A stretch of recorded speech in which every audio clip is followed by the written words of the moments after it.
dalam wakaf sajadah Masjid Raya Mujahidin Pontianak, Kalimantan Barat. Marilah kita berwakaf untuk diri kita maupun keluarga yang telah tiada. Assalamualaikum warahmatullahi wabarakatuh.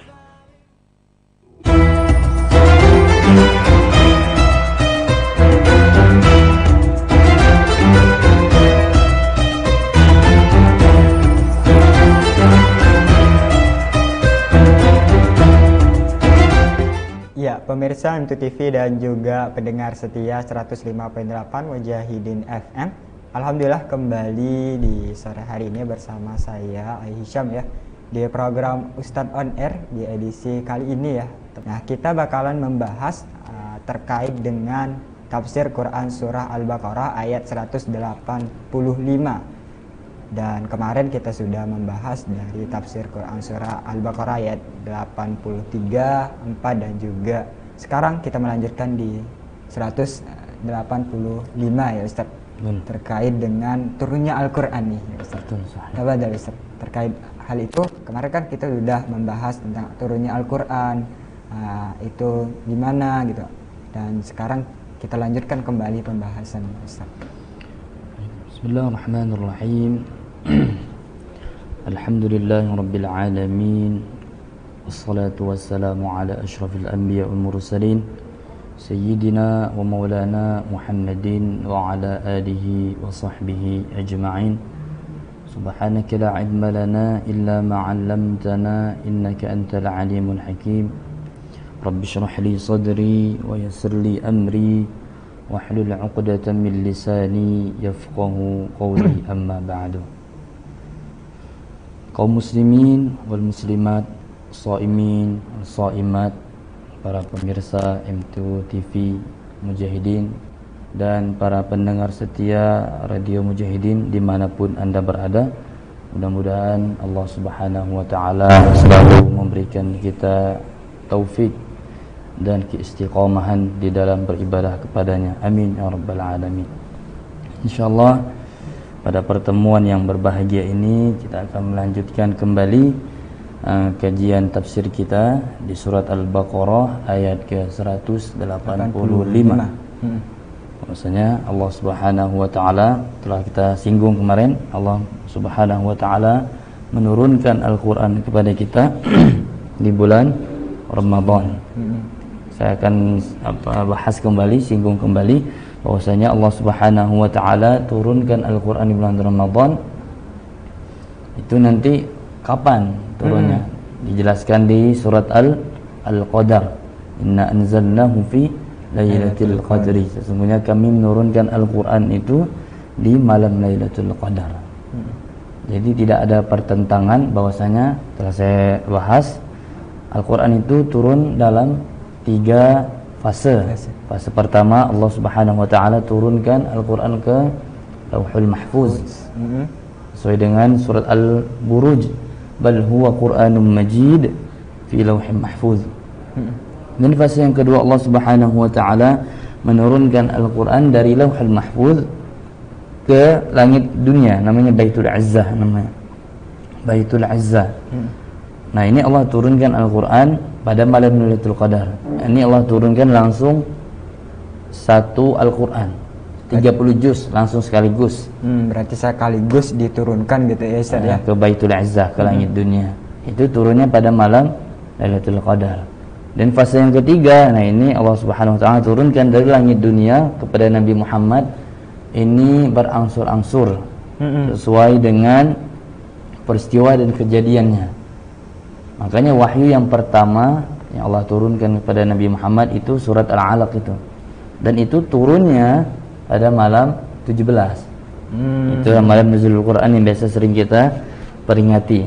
Jadi itu wahyu pertama yang Allah turunkan. Itu ketika Nabi sedang bertahanus di Gua Hira kan.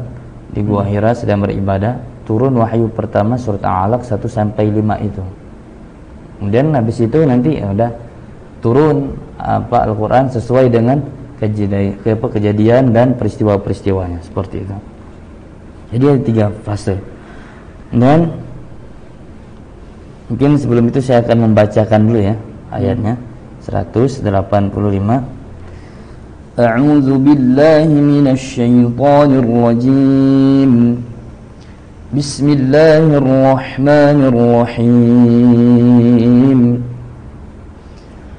Syahrul Ramadan alladzi unzila fihi al-Qur'anu hudan lin-nasi wa bayyinatin minal huda wal furqan. فمن شهد منكم الشهر فليصمه ومن كان مريضا أو على سفر فعدة من أيام أخر يريد الله بكم اليسر ولا يريد بكم العسر ولتكملوا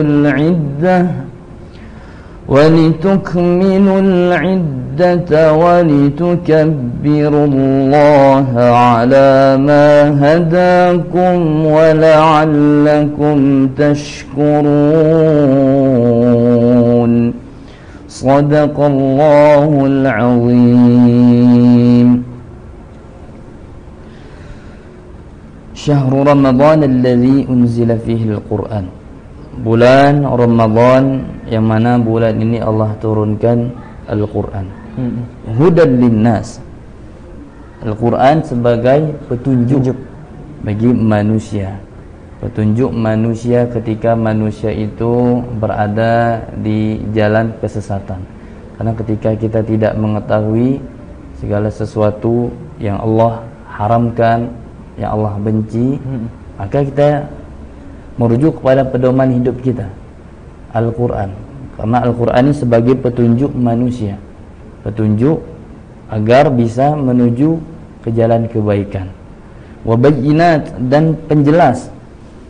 Jadi apa yang kata Allah firmankan dalam Al-Quran, ini haram, ya ini haram, ini halal, ya ini halal. Jadi intinya segala sesuatu yang ada hukum-hukum yang Allah jelaskan dalam Al-Quran itu sebagai penjelas gitu, agar kita bisa mengetahui yang mana yang Allah benci, yang mana Allah ridhoi, seperti itu. Sebagai ini ya petunjuk yang tadi ya Ustaz petunjuk sampaikan dan gitu penjelas seperti itu. Wal furqan, dan pembeda. Tentunya Al-Quran ini sebagai pembeda.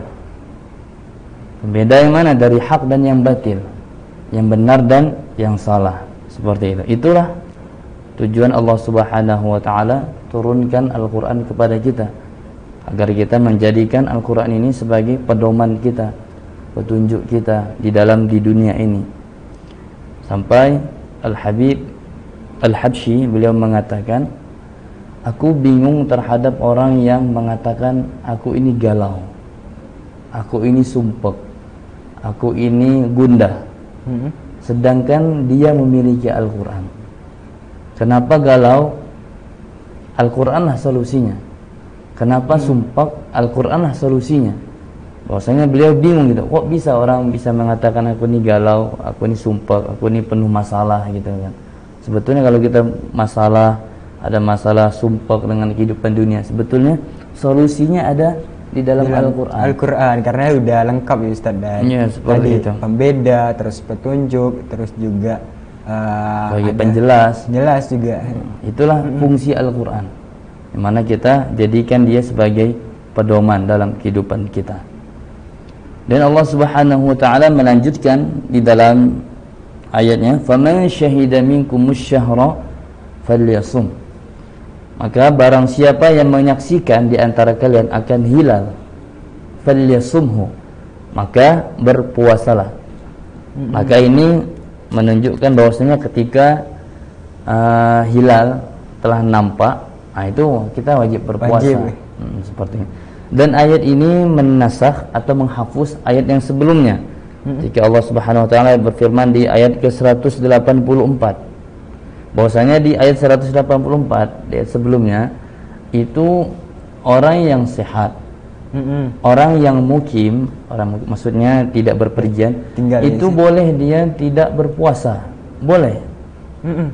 Dia sehat, dia mukim, tidak sakit dan tidak berpergian, boleh tidak berpuasa.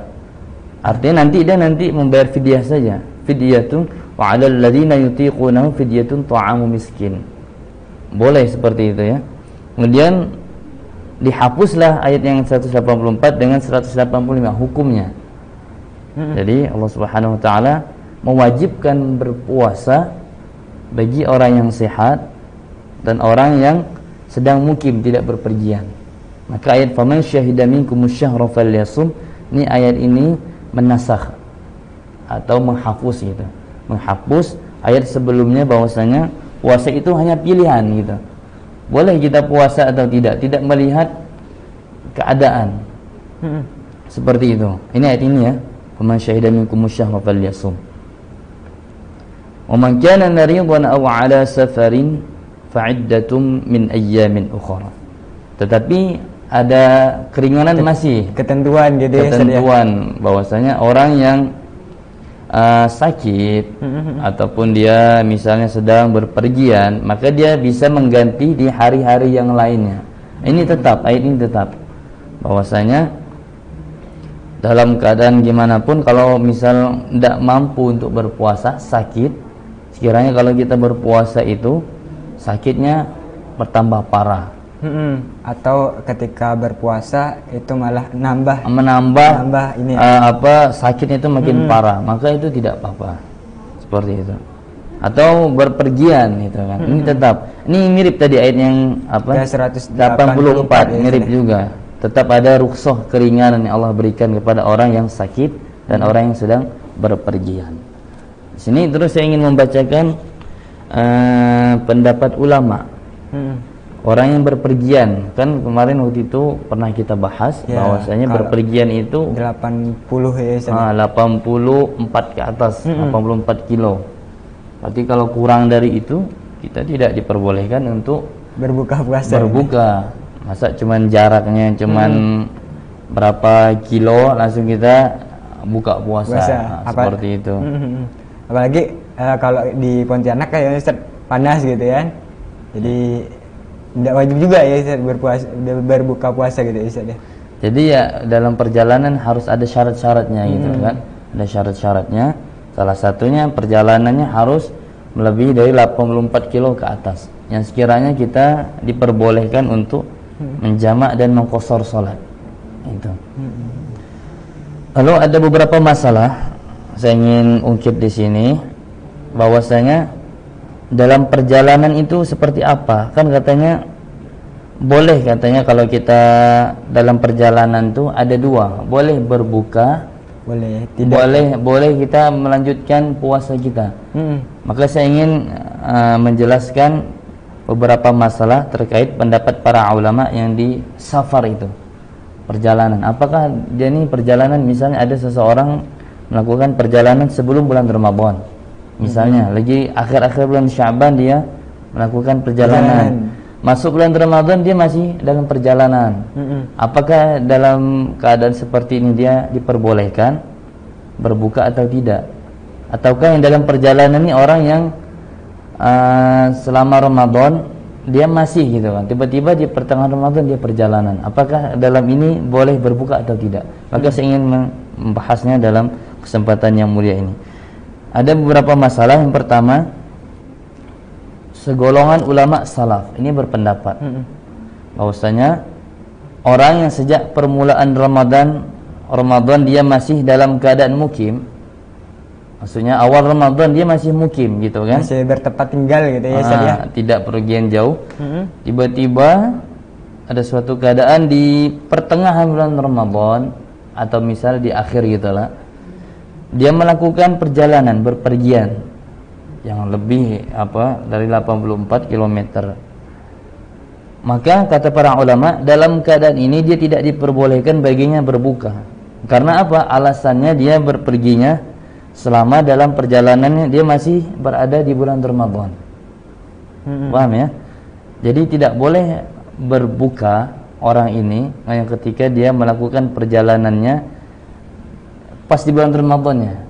Beda hanya kalau ada orang yang melakukan perjalanannya sebelum bulan Ramadan. Akhir Sya'ban dia perjalanan ya. Tiba-tiba masuk Ramadan masih, maka orang ini boleh. Ini pendapat pertama. Kemudian pendapat yang kedua, ini segolongan sahabat dan tabi'in. Ini berpendapat bahwasanya ya wajib berbuka dalam perjalanan. Ya baik itu orangnya melakukan perjalanan sebelum masuk bulan Ramadan atau setelah masuk bulan Ramadan. Ini pendapat yang kedua. Tetapi katanya menurut pendapat yang kedua ini bahwasanya ini menurut jumhur ya, tentunya masalah berbuka ini berdasarkan takhir, pilihan. Dia bebas, dia mau buka ya monggo silahkan, atau mau melanjutkan puasanya silahkan, seperti itu. Jadi pilihan. Ini menurut pendapat yang kedua. Beda dari pendapat yang pertama, harus yang melakukan perjalanan sebelum bulan Ramadan. Kalau melakukan perjalanan setelah bulan Ramadan dia tidak boleh. Boleh tadi ya, harus tetap berpuasa seperti itu. Itu pendapat yang kedua. Pendapat yang ketiga, ini para ulama Imam Asy-Syafi'i, ashab Asy-Syafi'i mengatakan bahwasanya puasa dalam perjalanan ini lebih utama daripada berbuka. Ini kalau kita melihat mungkin yang mirip kayak pendapat yang kedua, boleh ada pilihan, mau berbuka silahkan, mau tidak silahkan gitu ya. Tapi lebih afdolnya, lebih bagusnya ya dia berpuasa. Tentunya dia lebih berpuasa. Ini pendapat yang ketiga.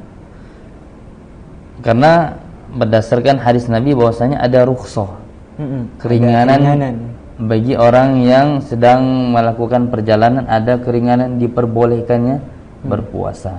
Tapi lebih baik tentu kalau dia sanggup, kuat, ya berpuasa ya lebih bagus seperti itu.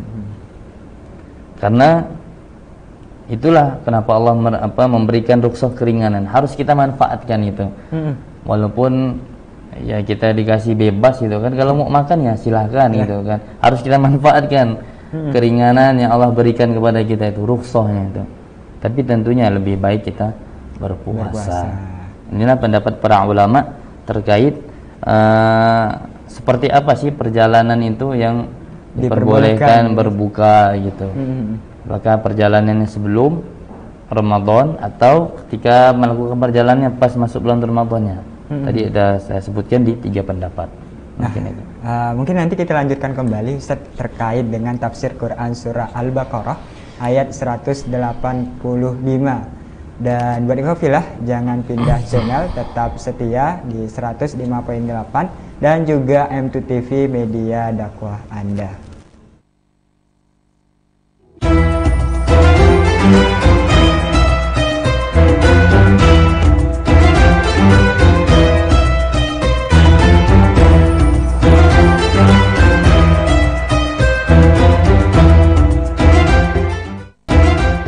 Ya, pemirsa M2TV dan juga pendengar setia 105.8 Mujahidin FM, media dakwah Anda, kembali lagi bersama saya ya, Ahisyam, di sore hari ini di program Ustadz on Air, dan tentunya bersama Ustadz Hanif ya, yang bakalan menyampaikan tadi di segmen sebelumnya kita udah membahas tentang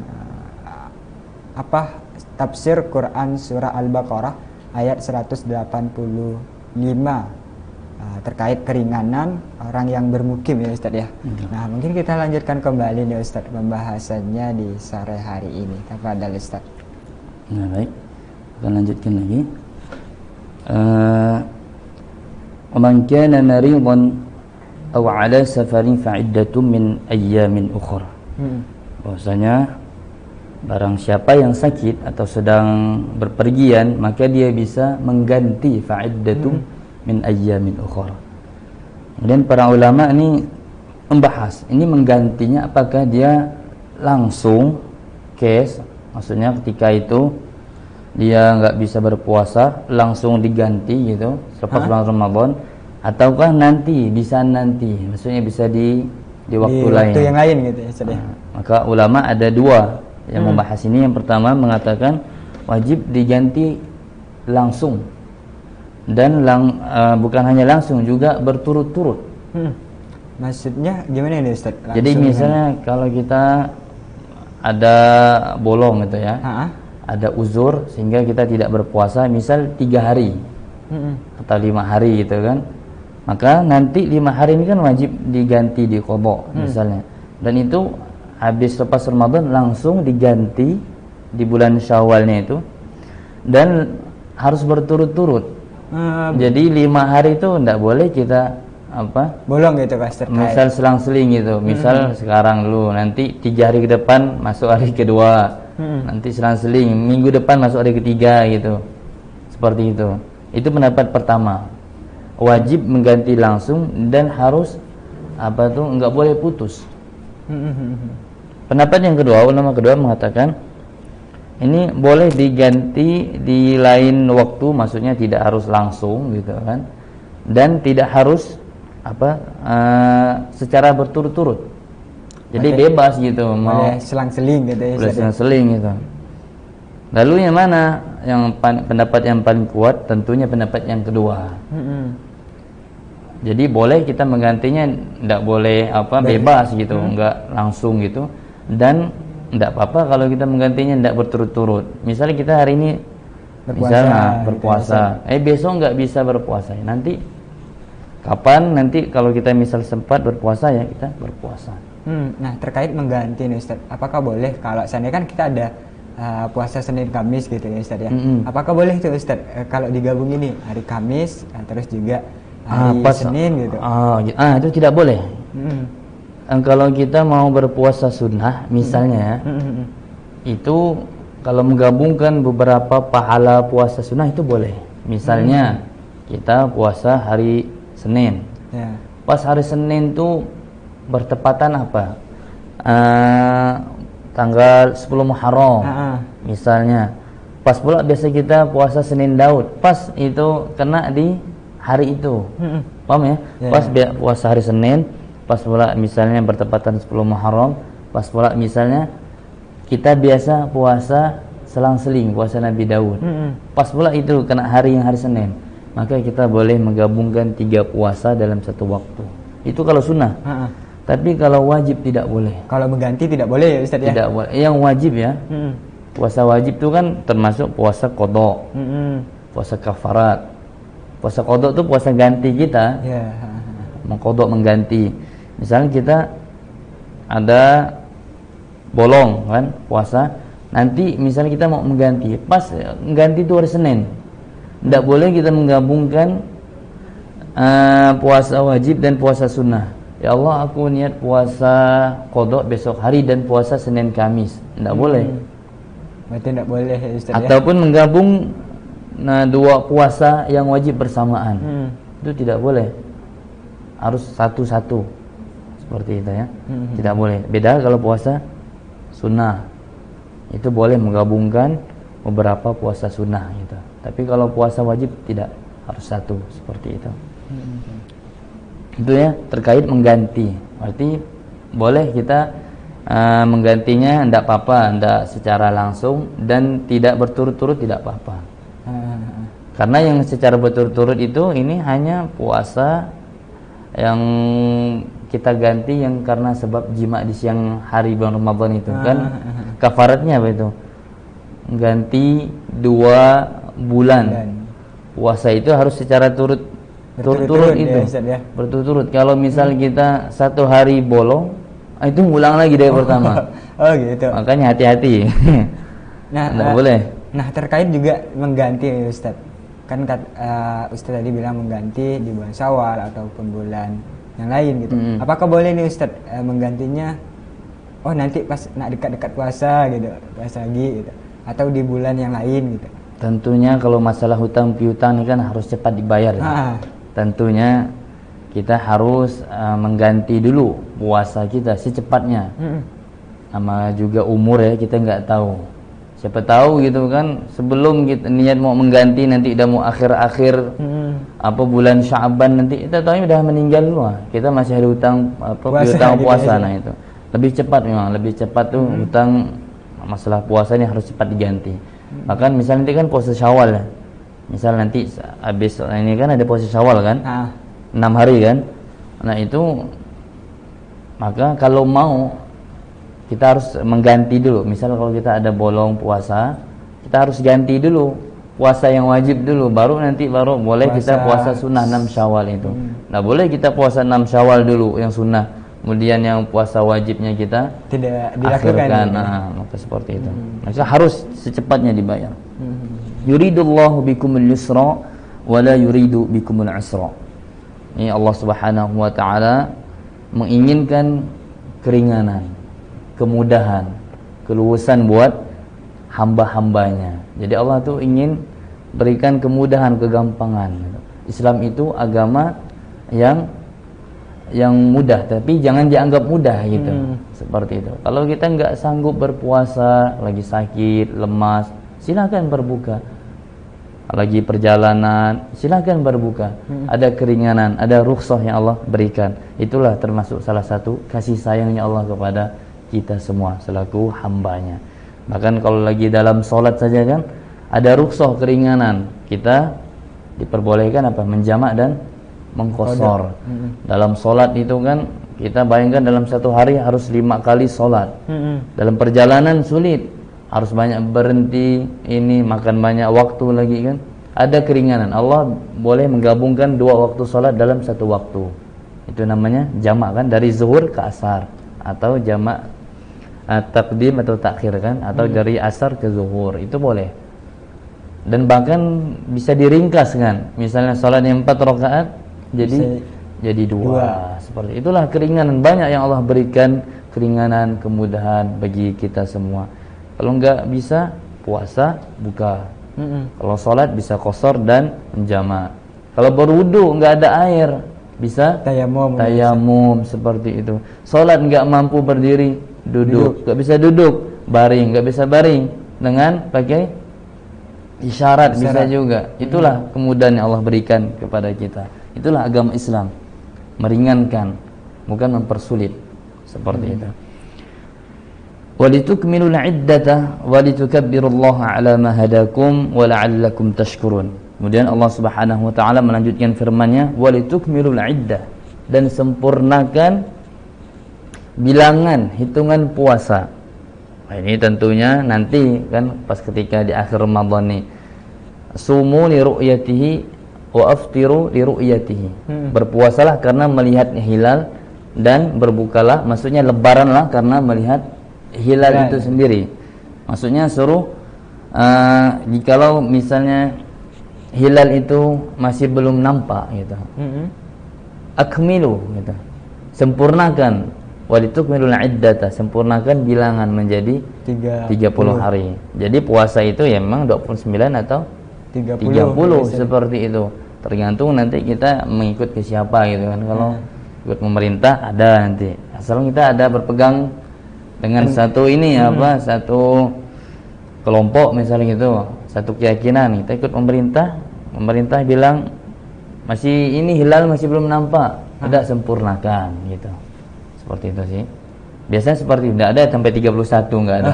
Sempurnakan maksudnya sampai 30. 29 atau 30. Walitukabbirullaha ala ma hadakum, dan bertakbirlah, besarkanlah Allah atas petunjuk yang Allah berikan kepada kita. Maka para ulama menjadikan dalil ini menjadi dalil untuk disunnatkannya, untuk bertakbiran untuk di bulan Syawal, di Idul Fitri. Ketika ini walitukabbirullaha ala ma hadakum, bertakbirlah kalian atas hidayah, petunjuk yang Allah berikan kepada kita. Allah telah memberikan kita taufik, bisa berpuasa, bisa hidup sampai 30 hari Ramadan, dan bisa berpuasa selama sebulan full. Itu kan tentunya taufik, hidayah, petunjuk yang Allah berikan kepada kita. Tanpa taufik, tanpa hidayah yang Allah berikan kepada kita, mana kita bisa beribadah satu amal pun tanpa taufik, pertolongan dari Allah Subhanahu wa taala. Maka selepas kita melakukan ibadah, maka dianjurkan untuk bertakbir. Maka dalil ini juga menjadi para ulama menjadikan dalil ini bahwasanya ketika selepas salat disunahkan bertakbir. Maksudnya tasbih, tahmid dan takbir. Ini menunjukkan bahwasanya telah selesainya perintah. Ini Allah dalam tafsirnya ini walihada walitadhkurullaha 'inda inqidha'i ibadatikum. Karena itulah ingatlah kepada Allah selepas kalian beribadah. Takbirlah, besarkanlah Allah selepas kalian beribadah. Selepas berpuasa, takbir. Bertasbih, bertahmid kepada Allah. Selepas salat, bertakbir. Takbir juga. Kemudian fa idza qadaytumus salata fadhkurullaha qiyaman wa qu'udan wa 'ala junubikum. Ini tentang salat. Fa idza qudiyatis salatu fantashiru fil ardi. Surat Al-Jumu'ah ini. Apabila telah ditunaikan salat, didirikan salat, dan fantashiru fil ardi, bertebarlah kalian di muka bumi, wabtaghu min fadlillah, dan carilah karunia Allah, wadhkurullaha katsira. Jadi selepas kita melakukan ibadah apapun itu, ini disunahkan untuk kita bertakbir, bertahmid, untuk memuji Allah, membesarkan Allah atas karunia, atas hidayah, atas taufik yang Allah berikan kepada kita semua. Karena tanpa hidayah, tanpa taufik yang Allah berikan kepada kita, kita tidak bisa melakukan apapun itu. Karena yang kita lakukan ini sebetulnya itu atas berkat pertolongan Allah, berkat taufik dan hidayah yang Allah berikan kepada kita. Mungkin seperti itu. Nah, ikhwafillah rahimakumullah, pendengar setia dan juga pemirsa M2 TV ya. Itu tafsiran Quran surah Al-Baqarah ayat 185. Gimana nih kelanjutan dari pembahasan kita di sore hari ini? Insya Allah nanti kita bakalan lanjut kembali. Jadi jangan pindah frekuensi dan juga channel, tetap di M2 TV dan juga 105.8 media dakwah Anda.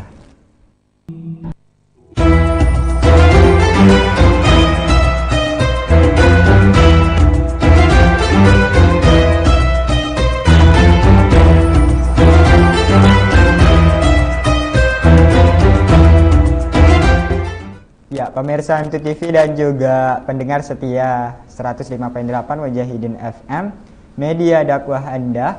Kalau tadi kita sudah membahas ya terkait tafsir Quran surah Al-Baqarah ayat 185. Jadi gimana nih kelanjutan pembahasan kita di sore hari ini? Kita dengarkan kembali Qafillah terkait materi yang disampaikan oleh Ustadz Hanif dengan tafsir Quran surah Al-Baqarah ayat 185.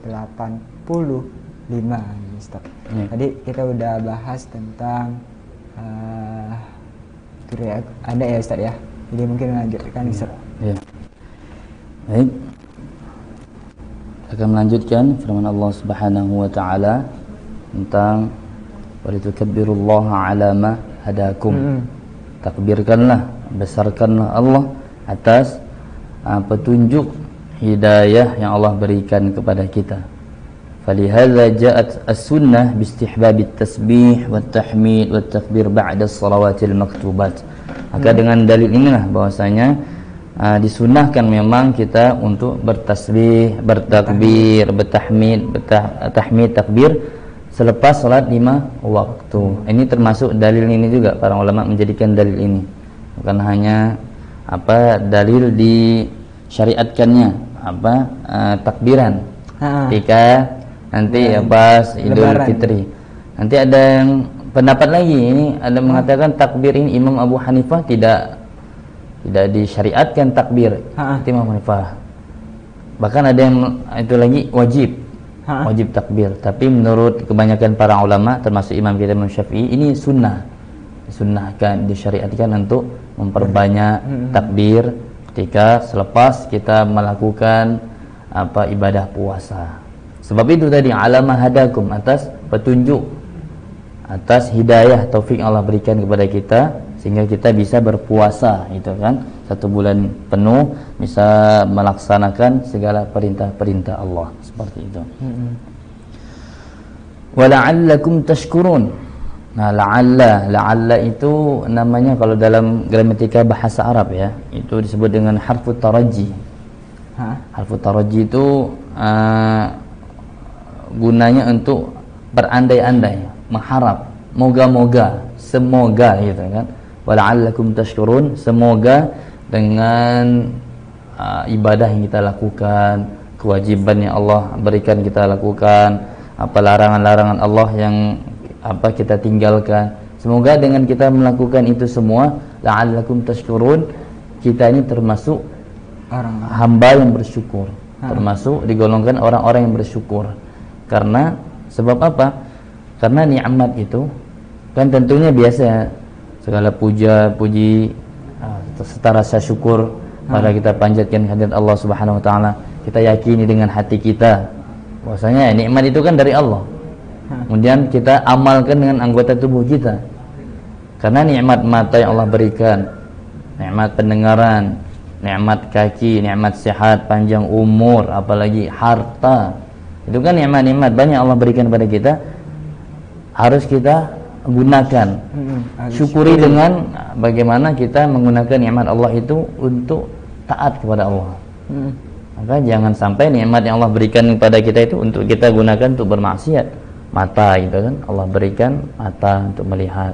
Maka melihat sesuatu yang indah-indah yang Allah ridhoi, maka jangan kita gunakan untuk bermaksiat. Ataupun nikmat Allah yang lain, harta. Ini aku titipkan harta kepada kamu, maka pergunakan baik, kamu tolong orang, apa bantu, apa kasih makan fakir miskin, yatim piatu, duafa. Begitu juga nikmat-nikmat yang lain, umur. Ini nikmat umur yang Allah berikan kepada kita, harus kita gunakan dengan sebaik-baiknya. Jangan kita pergunakan umur malah yang habiskan buat yang sesuatu yang sia-sia. Makanya kata Nabi, manusia apa yang paling baik? Kata Nabi, manusia yang paling baik itu orang yang panjang umurnya, baik juga amalnya. Manusia apa yang buruk?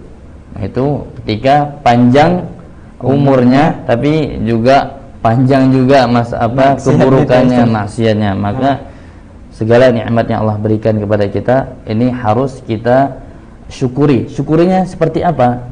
Syukuri tentunya tidak cukup dengan kita ucapkan dengan lisan kita, tapi kita juga amalkan dengan anggota tubuh kita. Itu tentunya dengan melakukan segala sesuatu yang Allah ridhoi. Kita gunakan nikmat yang Allah berikan untuk taat kepadanya. Mudah-mudahan dengan itu yang kita lakukan, ibadah-ibadah kita lakukan, keharuman-keharuman yang Allah ini kita tinggalkan, mudah-mudahan dengan itu termasuk kita digolongkan sebagai hamba-hamba yang bersyukur. Tsumma latus'alunna yawma idzin 'anil na'im, di dalam surat At-Takatsur. Kemudian nanti kamu akan ditanya tentang suatu nikmat yang Allah berikan kepada kita. Mana engkau habiskan umurmu, mana engkau habiskan masa sehatmu, masa mudamu, hartamu, nikmat-nikmat yang lain Allah berikan kemana? Maka selaku hamba yang syukur, kita pergunakan itu untuk segala sesuatu ketaatan pada Allah Subhanahu wa taala. Maka jangan kita gunakan nikmat yang Allah berikan kepada kita untuk bermaksiat kepadanya.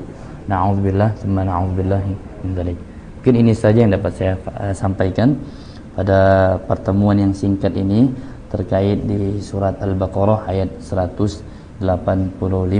Mudah-mudahan Allah Subhanahu wa taala memberikan kita taufik, kesehatan, bisa berjumpa lagi di kesempatan yang lain. Insyaallah kita akan melanjutkan di ayat 186 dan 187. Wallahu taala wa alam bisawab. Hadanallahu wa iyyakum ajma'in. Wallahul muwaffiq ila aqwamit thoriq. Assalamualaikum warahmatullahi wabarakatuh. Waalaikumsalam warahmatullahi wabarakatuh. Syukran jazakallah khair Ustaz atas penyampaiannya yang luar biasa ya terkait dengan tafsir Quran surah Al-Baqarah ayat 185. Dan kemarin juga kita sudah menyinggung di 183 dan juga 4. Insyaallah di pekan depan, ikhwanillah rahimakumullah, kita bakal melanjutkan lagi di pertemuan berikutnya tentang tafsir Quran surah Al-Baqarah ayat 186 dan juga 187. Dan mewakili kru yang bertugas di sore hari ini, pamit undur diri dari ruang dengar ikhwafillah dan juga pemirsa M2 TV dimanapun Anda berada. Alhamdulillahirabbil alamin. Subhanakallahumma wa bihamdika asyhadu an la ilaha illa anta astaghfiruka wa atubu ilaik. Terima kasih. Wassalamualaikum warahmatullahi wabarakatuh.